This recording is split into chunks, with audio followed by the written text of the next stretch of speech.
is Where We Live on Connecticut Public Radio. I'm Lucy Nalpathanchel. Coming up, federal law says students with disabilities have a right to a free public education. But when is a school district allowed to end those services? State policy says 21, but a recent court ruling found this, quote, grossly violates federal law. We'll talk to Disability Rights Connecticut, the group that filed the lawsuit, about what this means for students with disabilities. First, who doesn't love a fact check? Connecticut Public Radio has a new investigative unit which is rolling out periodic fact checks. To tell us more, in studio with us, Walter Smith-Randolph is the investigative editor and lead reporter of the Accountability Project at Connecticut Public. Walter, welcome to the show. Good morning, Lucy. Glad to be here. I should also say welcome to Connecticut because you moved here from what state again? I moved here from Cincinnati. But you know Connecticut well, being a New York native, correct? Yes, born and raised in Queens, and my fiance actually went to Choate, so I know a lot about Connecticut. Well, we are glad to have you, and I'm so happy to talk with you about the new Accountability Project, something that our listeners and supporters helped fund, an investigative unit at Connecticut Public. Tell us about it. Sure. So we are a 3-person team that is looking to tell investigative stories and shine a light on all things Connecticut. I mean, we're looking at the economy, we're looking at housing, we're looking at education, we're looking at holding government officials and politicians accountable. We're doing these fact checks because you often hear a story or you hear some type of narrative and then you start digging into it and you say, well, maybe that isn't quite right. So we are excited. Again, a 3-person team. I come from a local TV news background. We have Jacqueline Rabe Thomas, who's our investigative reporter. She was most recently at the Connecticut Mirror. She's been covering Connecticut for a decade. And then we also have Jim Hadadine, who joins us from NBC Boston, where he was a investigative producer, and now he is our data reporter. Jim is our numbers man. Anytime we need some data, anytime we need to find some numbers, he finds it for us. Well, it's good to hear when someone from Boston moves to Connecticut. So glad to hear about Jim coming on board. And our listeners definitely know Jackie Rabe Thomas from her excellent reporting at this Connecticut Mirror, especially when it comes to housing. So what a great team, Walter. So this periodic fact check that you're rolling out, the first one tackled a case in New Britain where a jogger was killed in a hit and run in June. Walk us through what happened. Yeah, so basically there was a deadly crash, a hit and run, where allegedly a juvenile stole a car and then mowed down a marathon runner who was out on a run. It was caught on camera.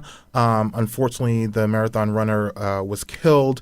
And so this was kind of the tipping point because there has been an uptick in vehicle thefts and car thefts, but it's across the country. But the rhetoric that we were hearing, especially from state Republicans, was that we need to reform the juvenile justice laws here in Connecticut because that is the reason why we're seeing this uptick in crime.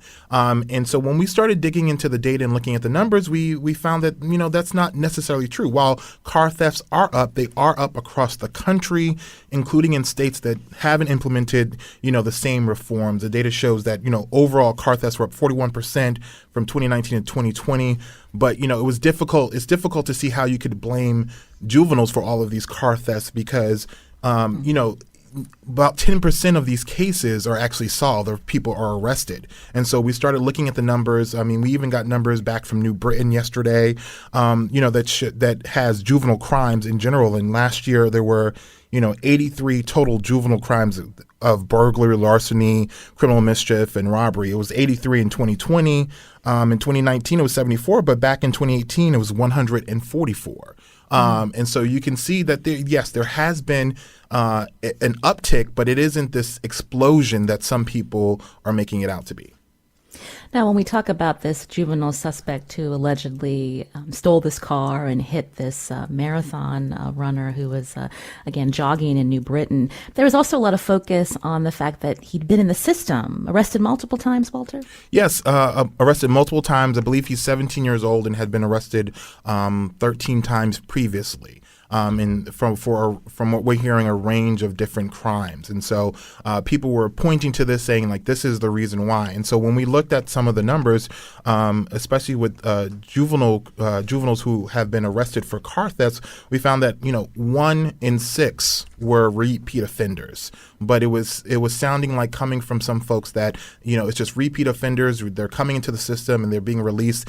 It used to be that you could, when a juvenile was arrested, say on a Friday, they would be held until Monday when the courts would reopen. But because of some of the reforms back in 2018, you can only hold them for up to 6 hours. And so they were saying that this is one of the reasons. And there's some other issues. For example, when a judge is maybe charging or holding a juvenile, they can't access the entire criminal record, because of the judges looking at their region, right? And so they're looking at the criminal record for the region. But, some politicians are saying you should be able to see it from across the region. So there's a couple different things. State Republicans were calling for special session to address this, and then they were also talking about police accountability, and then Democrats were also pushing back against this. And we talked to a number of Republicans. I believe that we also have some sound from State Representative Craig Fishbein on this. Kids are not dumb, and when their neighbor down the block steals a car successfully and is seen as a hero around that neighborhood, does that impede more activity, or does it foster more activity? That's interesting. So Representative Fishbein and others saying that kids are getting the message that they can do these activities, these crimes, and there aren't any repercussions. Yes, that's basically what they're saying about that. But we also had State Representative Candelora on All Things Considered about 2 weeks ago, and as the numbers came out and as we talked more into the story, some of them did concede that this rash of crime, this uptick in crime, maybe juveniles aren't to blame entirely on this. Maybe the whole system is entirely to blame on this. They have acknowledged that this is tied to the pandemic. When you look at the numbers across the country, crime has gone up, but it also has been tied to the pandemic. I also believe in your reporting, you and your team, 2019, record lows when it came to car thefts, Walter. Yeah, if you go to ctpublic.org, we have a chart on there, and you can see that in 2019 there was 5,996 motor vehicle thefts in Connecticut. We have it from 1990 to 2020. So if you look at 2019, you see a historic low, and you see it spike up a little bit for 2020. We don't have all the numbers for 2021, so we don't know what that looks like. But if you go all the way back to 1991, there were 26,000. So we're talking about 1991, 26,000 motor vehicle thefts. And then you can see in 2019, there were 5,000. And then 2020, there looks like it's 8,000. So yes, there has been a spike, but it isn't out of control like it used to be. Again, you're hearing Walter Smith-Randolph. He's the investigative editor and lead reporter of the Accountability Project. This is the new investigative unit at Connecticut Public. Walter, when we have talked about this issue in our state, it wasn't just GOP lawmakers that have been complaining about car thefts by teens.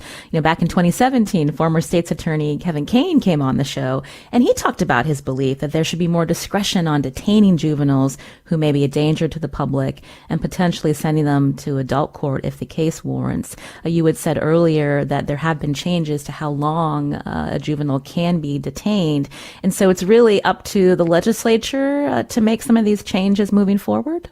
Yeah, it's up to them to figure out how, they will reform the juvenile justice system if they do want to, change the detention. And there are some other questions. Should these judges be able to see the criminal records from across the state? Would that factor into how long they will detain a juvenile? But we also have questions for, what about this kid? What about the system? If he was arrested 13 times, why? What was going on? Did they look for help? So we are trying to track down people to ask those questions as well. We of course want to hear from the marathon runners family, but we also want to hear, from the other side, do you think the system failed this kid? Are there other kids out there like that? What exactly is going on, and what do you think lawmakers should do about it? And if you talk to any advocate who works with juveniles and tries to keep them out of the system, the best way to keep them out of the system is to not have contact with the juvenile justice system in the first place, to prevent recidivism among young people. And so wondering about the services that are available in the community that can help children. Right, and that's something that Democrats were talking about. They were talking about, they want to put more money into some youth programs to get kids off the streets and to make sure that there isn't, recidivism, that they aren't reoffending, and that they're not just going back out there and committing more crimes. There's also another layer to this story, and when we think about the fact that there are particular teens who are going into communities and stealing cars, but the idea that the way the technology is with cars, people leaving their fobs in the car, Walter. Yeah, so that is I don't mean to laugh, but that is Ken Barone. He crunches the numbers at Central Connecticut State University, and he says that, yes, car thefts have ticked up across the country since about 2013, and he says that's around the time keyless ignition technology became more widespread. So, for example, I have a car, it has a key fob. I laughed a little bit earlier because when I used to work in Kalamazoo, Michigan, one Friday night I ran into the store and I left my car running, and I thought I locked the door, and I came out and somebody was driving my car. Oh, no. And I called 911, and we almost did a story because I was like, oh my God, it's a car. Someone stole my car. And then it turns out that he actually was borrowing his sister-in-law's car. I drove a dark Nissan Murano, a black one. She drove a dark green one. He got into the wrong car. He thought he left it running, and next thing you know, he was being pulled over because he allegedly stole the newsman's car. But he didn't. It was because I didn't lock my car. I had my key fob, and I left it running. So, Ken Barone, when you talk to him, he talks about this, and he says, yeah, car thefts are up, but it's also tied to when more and more cars started having that key fob technology. And don't leave the fob in the car. Don't leave the fob in the car. Lock your door. Turn the car off. Things like that. So you had mentioned earlier that we're seeing a spike in car thefts nationwide, among other crime, especially during this pandemic. So is there any conversation, are automakers looking into this about, how to avoid these car thefts? Because technology has changed, Walter. Yeah, we haven't dug into that layer of the story yet about what car makers are doing, but Ken Barone, that's his big thing. He says that automakers should address this. There should be some type of solution to this because when you look at the numbers, you can see that again it's tied to when people started getting more and more cars started having more keyless entry and having the fobs. So what was the reaction from listeners with this fact check? What have you been hearing from people? People appreciate it. People appreciate that there is a team of investigative reporters who are looking into this. They appreciate that, we're crunching the numbers, we're holding politicians accountable, and we're digging into the rhetoric. But we always want to hear more from people. So you can, follow us on Twitter. I'm at Walter Reports on Twitter.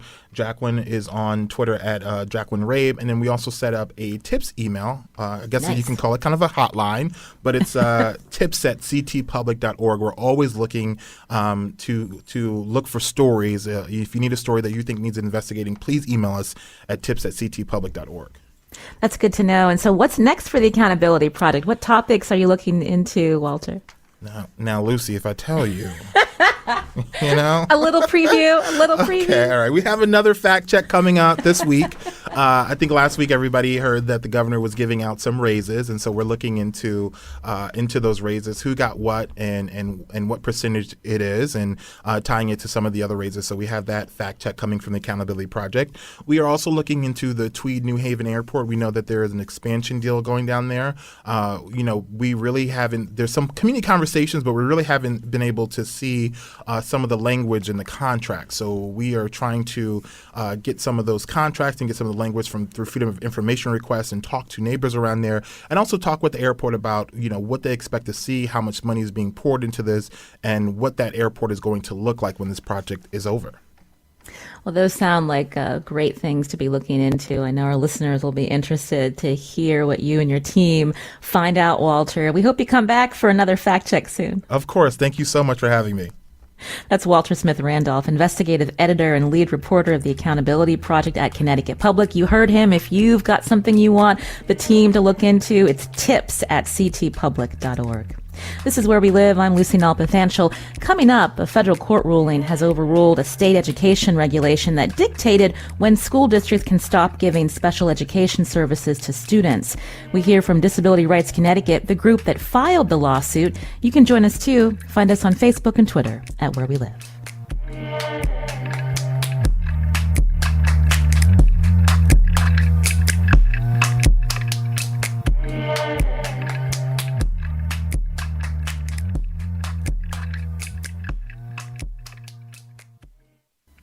This is Where We Live on Connecticut Public Radio. I'm Lucy Nalpathanchel.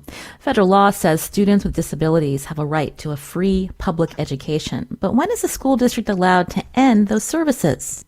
State policy says 21, but a recent court ruling found this is, quote, a gross violation of federal law. So what does this mean for students with disabilities in our state? Joining us now on Zoom is Kasey Considine, supervising attorney at Disability Rights Connecticut. Kasey, welcome to the show. Hi, good morning. Thank you so much. You can join us as well if you have a question, 888-720-9677, or find us on Facebook and Twitter at Where We Live. So let's put this in personal context. I understand the current lead plaintiff was referred to as AR. Tell us about this person and what their educational experience was like. So AR is an incredible young woman now. She has mental health disabilities, and even though she had been identified as eligible for special education since 2014, she really was not receiving the individualized education that she needed to make progress towards her high school diploma. By the time that she was a sophomore, as a result of her mental health disabilities, she'd only earned about 9 credits total towards her high school diploma. Once she was able to receive the appropriate individualized supports and education in the right setting, her ability to earn credits and make progress towards her high school diploma increased substantially. And shortly before her 21st birthday, she was a few credits shy of earning her high school diploma. The way that the state law in Connecticut operated, her ability to continue in her special education program would have ended at the end of the school year in which she turned 21. So for her, that would have been last April in 2020. Luckily, with this lawsuit, she was able to continue working towards her high school diploma and was actually able to earn it and complete all of the requisite credits, and was able to graduate with her high school diploma this past spring. Well, that's good news. So when I started this segment, I talked about how all students are entitled to a free public school education. And so most of the time that's children attend school through age 18. But if we're talking about students who are non-disabled, they're also able to continue their education long after that. Can you explain? Yes, so Connecticut offers a number of wonderful opportunities for anyone to go back and earn their high school diploma or earn sort of an equivalent degree. And those opportunities are available to students who are between the ages of 21 and 22, students who are older than 22. They have the ability to earn their high school diploma, and that's wonderful and great. We were concerned that that was not an opportunity afforded to special education students, which is what prompted us to bring the lawsuit. So the question of the case revolving around GED completion opportunities for adult students, the court had to answer this was also considered public education, Kasey?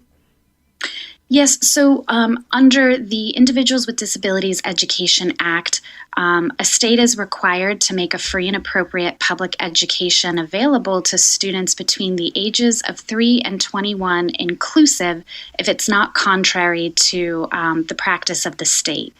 And where we had these great programs that were available to students without disabilities, from our point of view, and the court agreed, it wasn't contrary to the practice of the state to make an education, public education, available to students beyond the age of 22.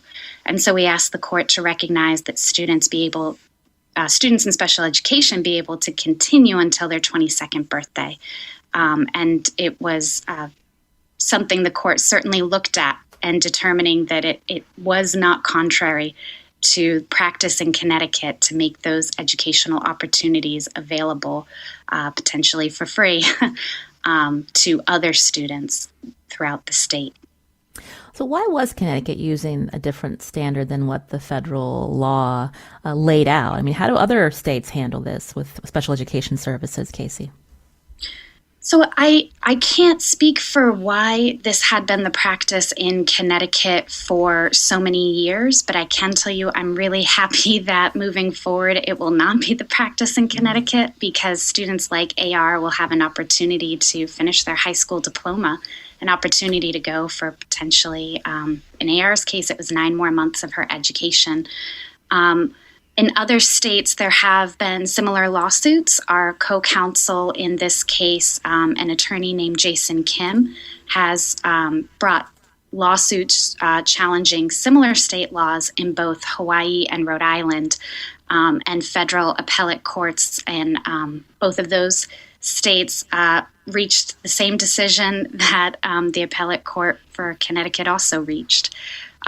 So I certainly don't have an answer for why this has been the practice for decades, but I'm certainly happy to have worked with co-counsel that is making sure that students in many states throughout the country continue to have an opportunity to work towards their education and their high school diploma until their 22nd birthday. Again, this is where we live. You're hearing Kasey Considine, a supervising attorney at Disability Rights Connecticut, talking about a recent court ruling that found a state education law grossly violated federal law by enforcing age limitations to special ed education services. Originally, Connecticut said those services ended at the age of 21. So, Kasey, this new law, again, to recap, will allow these services to continue until the individual is 22. Correct. Right. They remain eligible for special education if they haven't yet earned their high school diploma until their 22nd birthday. Now, we learned about AR, the lead plaintiff, but this case originally started with a different plaintiff known as DJ. Can you tell us about this student's situation? Of course. Yes, DJ was our original named plaintiff and class representative. He's a student with intellectual disabilities, and even though his public school said he had earned his high school diploma in 2013, they continued to provide special education programming to him until 2016, so for an additional 3 years. He was in what's sometimes referred to as a transition program under the IDEA, the federal law for students with disabilities. The idea of transition programming is that students with disabilities should have an opportunity to prepare for further education, employment, and independent living. And in DJ's case, he was really interested in pursuing graphic design. And he wasn't in a program that really gave him those opportunities, but had he been in such a program, he would have received what the IDEA envisions, which is an opportunity for students to be prepared for what's next after graduation, whether they get an opportunity to have some employment experience so that they're prepared to enter the workforce, or whether it's an opportunity to pursue what DJ was interested in, graphic design, so that he could be ready to enter a post-secondary educational environment. And how is he doing today? I believe he's doing well. He certainly deserves a lot of credit, along with AR, for this big win in Connecticut. And although he wasn't able to continue until his 22nd birthday, the way AR is, they both definitely deserve all of the credit for this incredible win. That's really going to have a meaningful impact for potentially thousands of students in Connecticut. That was my next question. How many Connecticut residents are likely to be impacted by this? Because moving forward, students who missed out on educational opportunities between that age of 21 and 22, they're eligible for compensatory education. So what will that look like, Kasey? It's something that we have to go back and work with the court and with the State Board of Education to figure out. We will be sharing details on our website as we have them, and we certainly welcome the public to contact us, particularly the students who are in this class, the students who were improperly exited from their special education program between 2014 and 2020. We want to hear from them about what compensatory education would be meaningful to them, because we have not yet worked out the details of what that will look like. Now, the state and school districts need to follow this law, but what will be the impact on local school districts, Kasey, in terms of how the state will support districts for those cases where students need that additional time?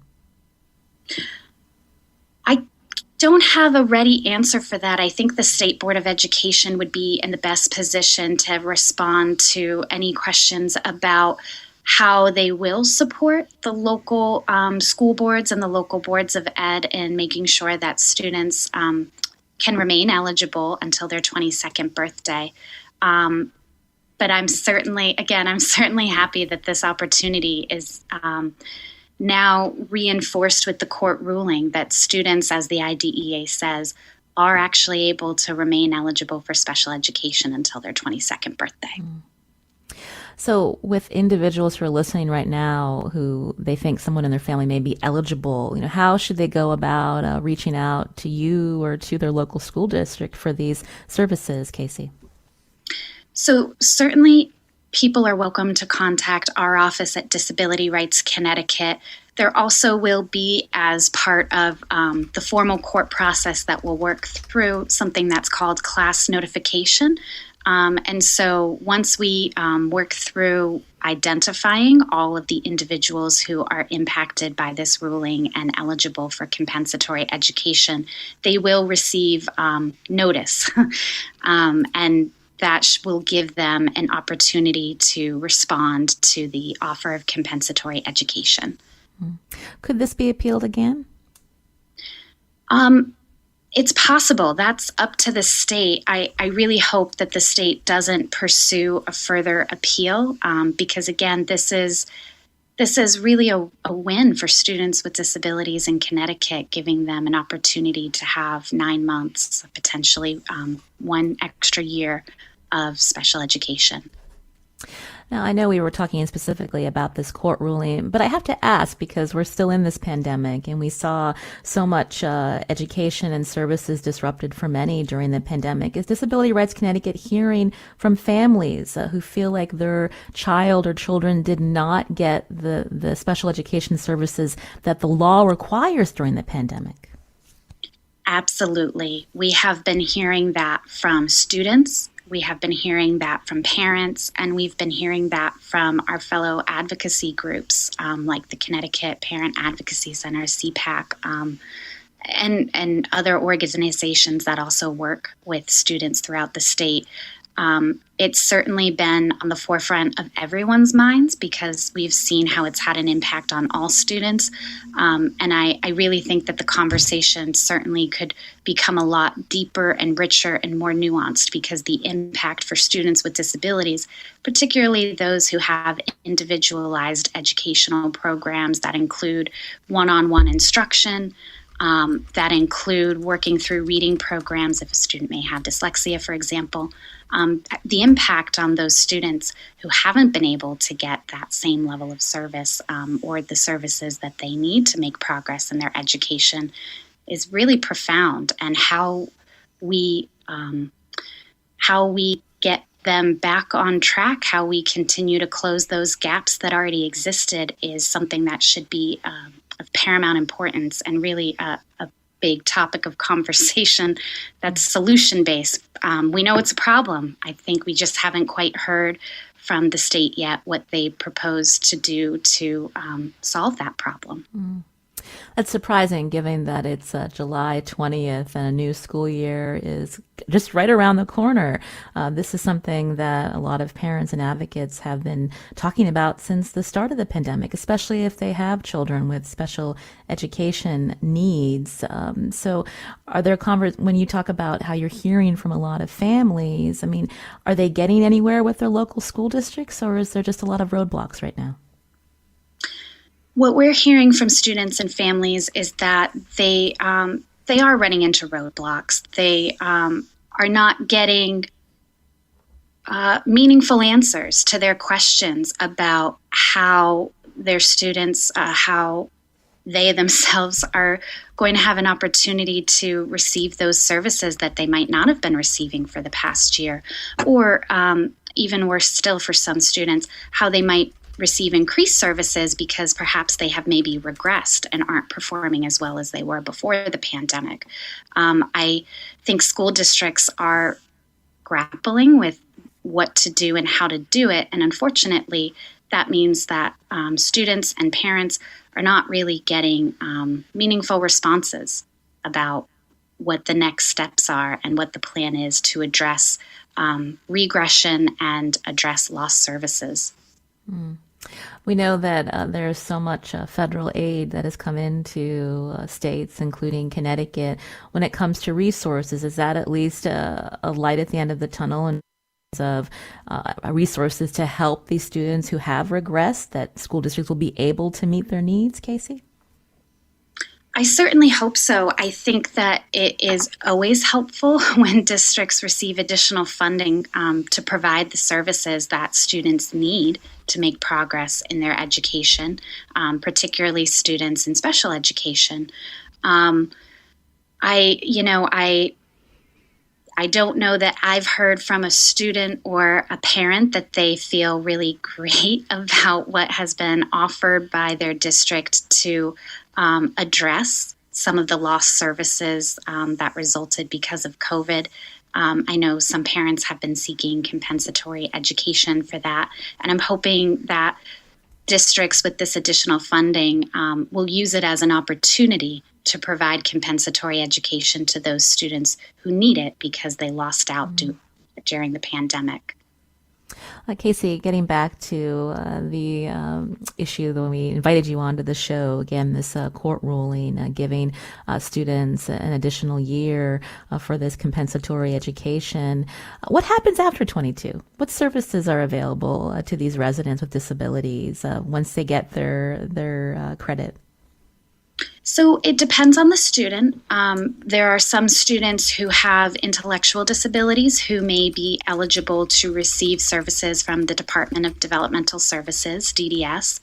And as part of that, there may be supported employment that is available, and there may be, as part of someone's individual service plan, an opportunity to have someone help them if they wanted to go take a college course and continue their education. For others, there is the Bureau of Rehabilitative Services, BRS. It can provide vocational rehabilitation support to individuals with disabilities.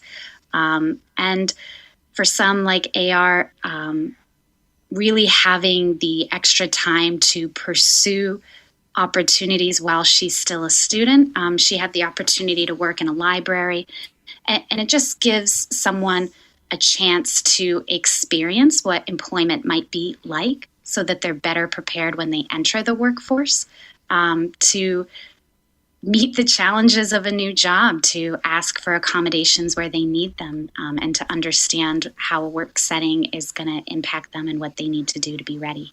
Mm-hmm.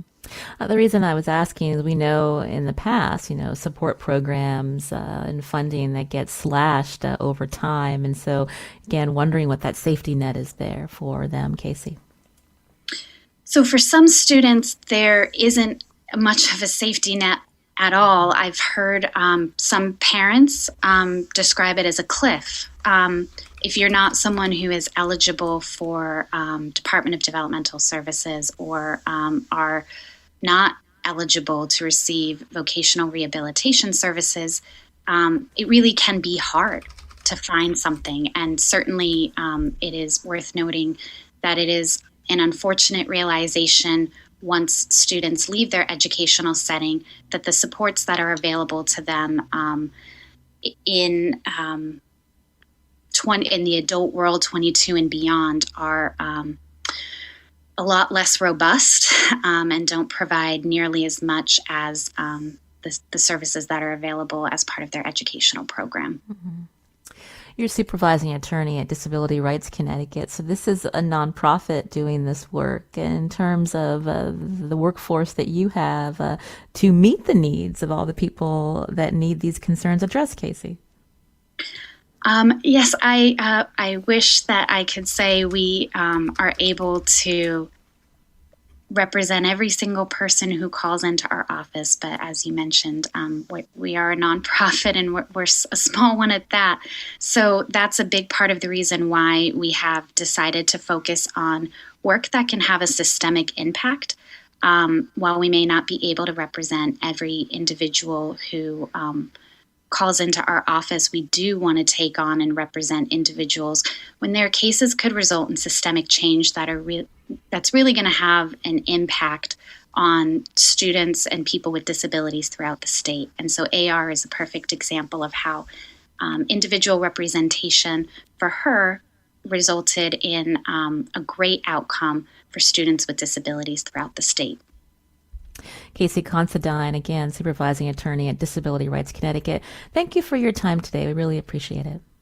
Thank you so much, Lucy. Thank you for the opportunity to make people aware about this exciting new court ruling.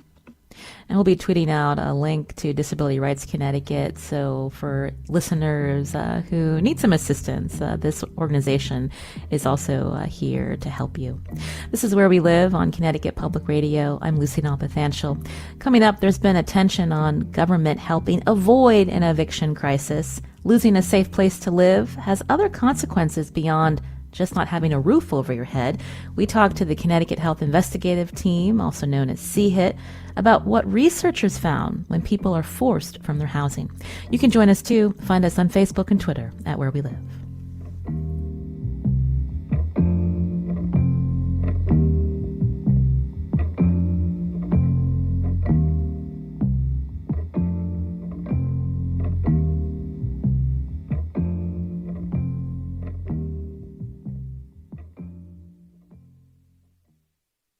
This is Where We Live on Connecticut Public Radio. I'm Lucy Nalpathanchel. Coming up tomorrow, Senate Democrats hope to start pushing a $1.2 trillion infrastructure bill this week. The measure could include money for everything from railroad upgrades to free community college. But how will the country pay for it?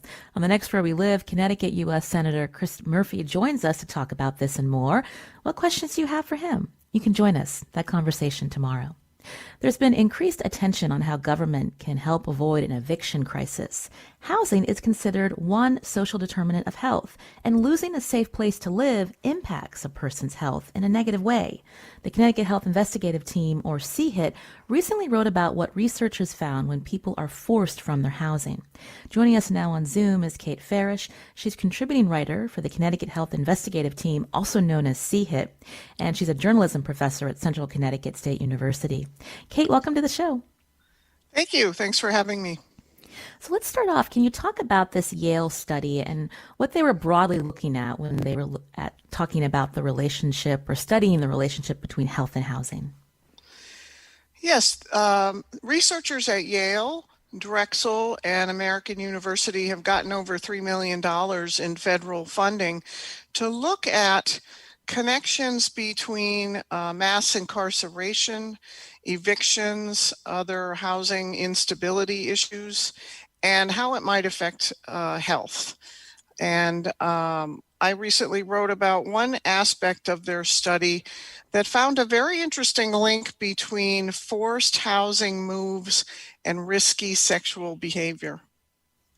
So much of what we've been paying attention to is the pandemic's impact on different facets in our lives. But this study, was this actually before the pandemic?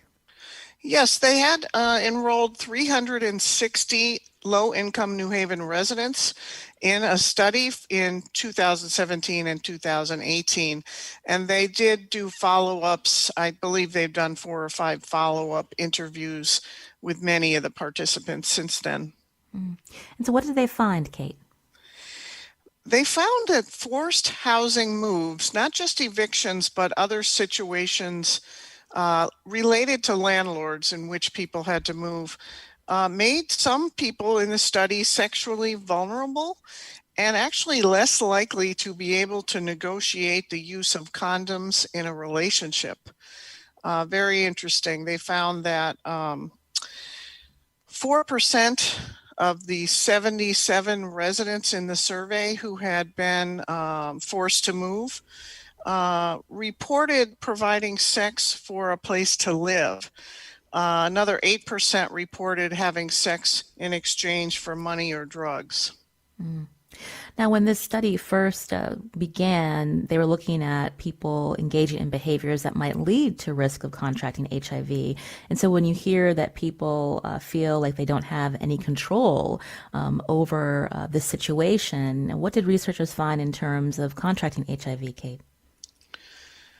Well, I think it's too soon for them to have numbers on how many of these folks actually contracted HIV, but they did find clear connections between those facing housing instability and I guess I'd say a lack of power in relationships, a sexual vulnerability, people taking on multiple sexual partners sometimes to secure housing.